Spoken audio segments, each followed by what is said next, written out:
अस्सलामुअलैकुम, welcome to my YouTube channel science fiction. तो हमारे 10 क्लास की फिजिक्स के ऊपर लेक्चर सीरीज जारी है।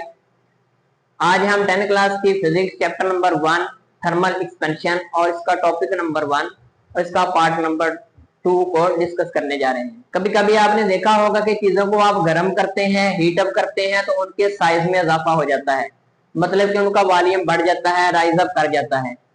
तो उसी को आज हम डिस्कस करने वाले हैं कि क्या इसके पीछे फिजिक्स है, क्या इसके पीछे स्टोरी है। इनको मैथमेटिकली भी ड्राइव करेंगे और एंड पे एग्जाम के हवाले से इंपॉर्टेंट क्वेश्चन आते हैं, वो भी हम डिस्कस करेंगे। तो शुरू करते हैं आज का topic, volumetric thermal expansion in solid. किस तरह से सॉलिड को, किसी भी मेटल को हीट अप किया जाए तो उसके साइज में इजाफा हो जाता है, उसका ओरिजिनल साइज बढ़कर ज्यादा हो जाता है। तो आज हम इसको डिस्कस करने वाले हैं। तो इसकी डेफिनेशन देखते हैं। डेफिनेशन हमारे पास है, volume of the matter also increase when heated, it is called the volumetric thermal expansion. कि जब हम किसी भी सॉलिड को, किसी भी मैटर को गर्म करते हैं, हीट अप करते हैं तो उसकी काइनेटिक एनर्जी डेफिनेटली बढ़ जाती है। तो जब इसकी डेफिनेटली काइनेटिक एनर्जी बढ़ती है तो उसके मॉलिक्यूल अपार्ट होना शुरू हो जाते हैं। तो प्रीवियस वीडियो में हमने देखा था कि इसकी लेंथ में इजाफा हो जाता है। तो जब हम किसी भी चीज को हीट अप करते हैं तो इसके वॉल्यूम में भी इजाफा हो जाता है, तो इसको बोलते हैं वॉल्यूमेट्रिक थर्मल एक्सपेंशन। एक हम रिंग लेते हैं और एक बॉल लेते हैं मेटल की। तो जब हम पहले इसको गुजारते हैं रिंग में से बॉल को, तो वो बआसानी गुजर जाती है। अब हम इसको हीट अप करते हैं, हीट अप करने के बाद उसको उसी रिंग में से गुजारने की कोशिश करते हैं, लेकिन वो बॉल नहीं गुजरती। क्या वजह बनी कि वो बाहर रिंग में से अब नहीं गुजर रही, पहले गुजर गई थी। तो इसके पीछे फिनोमेना यही है। तो उसको हीट अप किया, उसके मॉलिक्यूल अपार्ट हुए। जब उसके मॉलिक्यूल अपार्ट हुए तो उसके ओरिजिनल साइज में इजाफा हो गया, वॉल्यूम उसका बढ़ गया, तो वो अब रिंग में से नहीं गुजर रही बॉल। तो डायग्राम हमारे पास है कि एक रिंग है और एक बॉल है। बिफोर द हीट, जब हीट करने से पहले हम इसको गुजारते हैं तो वो बआसानी गुजर जाती है। और जो ही हम इसको हीट अप करते हैं, हीट अप करने के बाद हम इसको गुजारने की कोशिश करते हैं तो ये नहीं गुजरती। तो इसके पीछे यही है कि जब इसको हीट अप किया जाता है तो हमारे पास उसके ओरिजिनल साइज जो है वो बढ़ जाता है, उसमें इजाफा हो जाता है। इसकी एक्सप्लेनेशन देखते हैं किस तरह से है। Suppose a solid has the initial volume V0। जब इसको गर्म नहीं किया था, उसका ओरिजिनल वॉल्यूम जो था हमारे पास V0 है। At the temperature T0, room temperature पर हम इसको गर्म नहीं किया। तो जब हमने इसको रिंग में से गुजारा तो इसका जो टेम्परेचर है वो T0 और वॉल्यूम इसका V0। गर्म करते हैं और आफ्टर हीट अप करने के बाद इसका वॉल्यूम V हो जाता है और टेम्परेचर T हो जाता है। तो हम इसका चेंज देखते हैं, change of the volume. Volume हमारे पास चेंज हुआ V माइनस V0, ये क्वेश्चन नंबर 1 बन गई। और टेम्परेचर में जितना चेंज आया ये हमारे पास डेल्टा T, डेल्टा शो करता है चेंजिंग को कि कितना इसमें से चेंज आया है। तो delta T is equal to T minus T0, कि जो हीट अप करने से पहले टेम्परेचर था रूम टेम्परेचर, और जो हीट अप करने के बाद टेम्परेचर बढ़ा उसमें से कितना चेंज आया है। ये क्वेश्चन नंबर हमारे पास 2 बन गई। प्रीवियस वीडियो में हमने देखा था कि किस तरह से लेंथ में इजाफा होता है, किस तरह से किसी भी मेटल की लेंथ में इजाफा होता है। वो डायरेक्टली प्रोपोर्शनल था ओरिजिनल लेंथ के, कि जितनी लेंथ में इजाफा हो रहा है, जितना टेम्परेचर राइज अप कर रहे हैं, वैसे वैसे उसकी लेंथ में इजाफा हो रहा है। तो सिमिलरली उसी की तरह ही जब हम इसको भी हीट अप करते हैं किसी भी मेटल को, तो उसके साइज में भी वैसे वैसे इजाफा होता है। ये भी डायरेक्टली प्रोपोर्शनल है। जैसे जैसे हम हीट को बढ़ाते जाएंगे तो इसका वॉल्यूम डेफिनेटली बढ़ता जाएगा। Similarly to linear expansion, increase of the volume is directly proportional to the original volume at temperature change delta T। जैसे जैसे टेम्परेचर चेंज होता जाएगा उसकी लेंथ में इजाफा होता जाएगा और किसी भी मेटल के साइज में भी इजाफा होता जाएगा, वॉल्यूम में इजाफा होगा। तो इसकी इक्वेशन हमारे पास बनेगी, delta V directly proportional V0 delta T।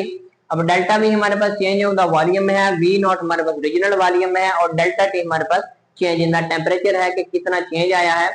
अब ये देखें कि जितना जितना टेम्परेचर बढ़ रहा है वैसे के वैसे ही वॉल्यूम भी हमारे पास इंक्रीज कर रहा है। अब हम डायरेक्टली प्रोपोर्शन की साइन को खत्म करेंगे। तो डायरेक्टली प्रोपोर्शन की साइन को खत्म किया तो ये हमारे पास इक्वल का साइन आ गया और ये हमारे पास आ गया बीटा।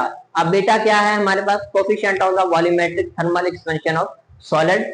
अब इसकी वैल्यू भी वेरी करती है। मैटर ये करता है कि कौन सा हम मैटर यूज कर रहे हैं, कौन सा मादा यूज कर रहे हैं, कौन सी मेटल को हम यूज कर रहे हैं, तो उसके हिसाब से बीटा की वैल्यू भी इंक्रीज होती है, वेरी करती जाती है। तो ये इक्वेशन हमारे पास बन जाएगी, delta V is equal to beta V0 delta T। ये इक्वेशन नंबर हमारे पास 4 बन गई। और यहाँ पर है beta is the called the coefficient of the volumetric thermal expansion. अब बीटा की वैल्यू कैलकुलेट करते हैं, तो बीटा की वैल्यू हमारे पास बीटा इसी साइड पर आ गया और वी नॉट डेल्टा टी को दूसरी साइड पे ले जाकर डिवाइड कर दिया, तो ये हमारे पास delta V over V naught delta T बन गया। अब हम क्वेश्चन नंबर 1 और क्वेश्चन नंबर 4 को कंपेयर करते हैं। क्वेश्चन नंबर 1 हमारे पास है delta V is equal to V minus V naught, जितना चेंज इन द वॉल्यूम आया है, जितना वॉल्यूम में चेंज आया है, तब्दील हुआ है वॉल्यूम, तो उसको।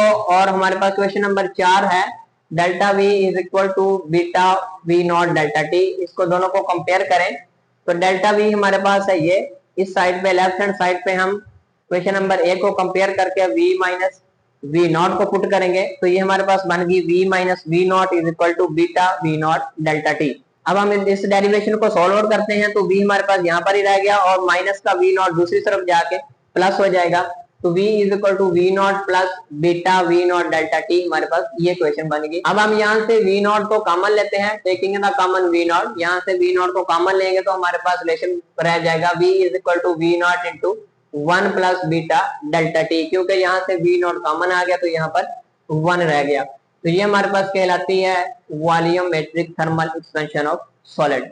अब यहाँ पर पैरामीटर कौन कौन से यूज हुए हैं, v हमारे पास है वॉल्यूम, वी नॉट हमारे पास है ओरिजिनल वॉल्यूम, ये चेंज ऑफ द वॉल्यूम है, ये हमारे पास कांस्टेंट है, बीटा हमारे पास है वॉल्यूमेट्रिक थर्मल एक्सपेंशन का कोफिशिएंट, और डेल्टा टी हमारे पास है change in the temperature. Here beta is called the coefficient of the solid, V naught original volume and delta T is the change in the temperature, कि जितना temperature हम rise up करते जाएंगे और कितना इसका वॉल्यूम बढ़ता जाएगा, तो ये सारे पैरामीटर इसमें यूज हुए हैं।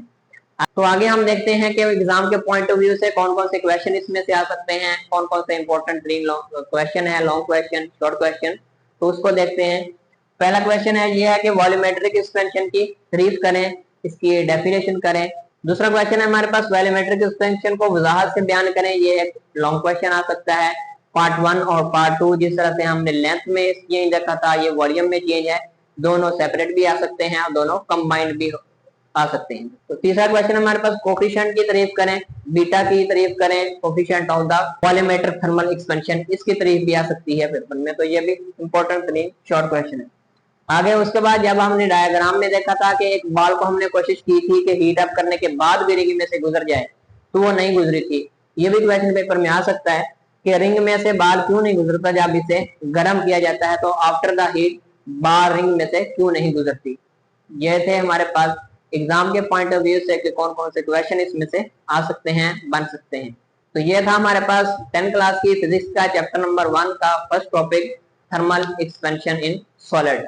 दोनों तरीकों से हमने देखी, लेंथ वाइज भी देखी और हमारे पास वॉल्यूम वाइज भी हमने देखी कि किस तरह से चेंजिंग होती है वॉल्यूम में भी और लेंथ में भी। आगे हम इसकी थर्मल एक्सपेंशन देखेंगे लिक्विड में, पहले हमने सॉलिड में देखी, अब लिक्विड में देखेंगे। नेक्स्ट वीडियो इंशाल्लाह हम थर्मल एक्सपेंशन इन लिक्विड पे रिकॉर्ड करें।